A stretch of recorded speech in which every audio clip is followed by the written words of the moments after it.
kita tarik urat seketika di bahagian perut betis. Ini yang membuatkan perut betis selalu cramp, selalu sakit, selalu rasa macam tak selesa. Bila jalan sikit, rasa dia cramp tu datang dari sini sampai perut betis. Okey, tadi kita dah ajarkan macam mana tarik saraf seketika di bahagian peha. Sekarang, mari kita cara tarik di bahagian perut betis. Okey, Amal, yang Aisyah tanda X warna merah ni adalah tulang kita. Okey, tulang di bahagian bawah lutut sampailah di bahagian buku lali kita. Okey, di bahagian buku lali kita ni, kita tak boleh urut. Ini adalah tulang. Kita urut di bahagian sebelah dia yang Aisyah lukiskan hitam.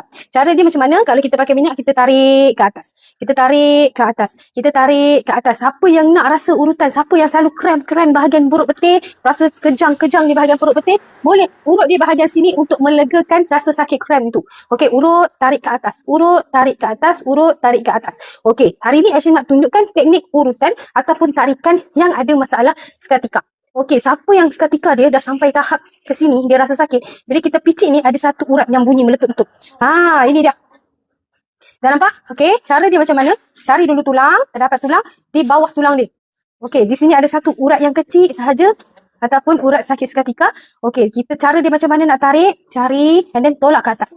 Alright. Ini cara tarik saraf sakit seketika di bahagian perut betis. Alright. Okey. Okey.